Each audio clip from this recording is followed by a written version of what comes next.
अस्सलाम वालेकुम, कैसी हैं आप सब। इमेज के लड़कियों 2 पीसेस आए हुए हैं बहुत ही प्यारे से, बहुत प्यारी चिकनकारी के साथ। एक लार्ज में है और एक मीडियम में है। ठीक है, एक लार्ज और एक मीडियम।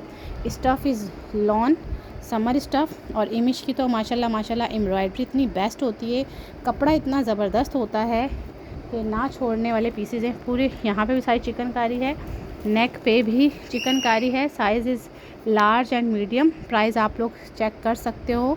ठीक है, आपको मिल रहा है 4500। जस्ट 2 ही पीस हैं। ठीक है, जिसका मेरे पास फर्स्ट मैसेज आएगा मैं उसके डन कर दूँगी। एक लार्ज और एक मीडियम।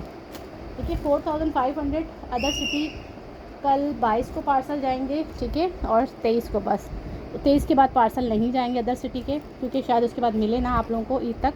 तो भाई अपने अदर सिटी वाले पार्सल बुक करवा लें। कराची कैश ऑन डिलीवरी है, अदर सिटी वालों ने जैज़ कैश यदि पैसा बैंक ट्रांसफ़र करना है, कोर्ट नहीं है अदर सिटी। ठीक है, कराची भी जो है ना वो 28 तक मैं राइडर को पार्सल दूँगी, 28 रमज़ान, उसके बाद नहीं दूँगी, क्योंकि वो फिर 29 अगर 30 रोज़ है फिर 29 या 30 को डिस्पैच करेंगे। ठीक है, तो वही अपने ऑर्डर जल्दी प्लेस करवाएं लड़कियों। जो स्टॉक हमारे पास आ रहा है कोशिश करें, ग्रुप में डाल रहे हैं, व्हाट्सअप स्टेटस पेज पे भी और टिकटॉक अकाउंट पे भी। ठीक है, ब्रांड होलसेल से जो हमारा टिकटॉक अकाउंट है उस पर भी अपडेट हम चलाते हैं। इसमें एक लार्ज है और एक मीडियम। प्राइस 4500।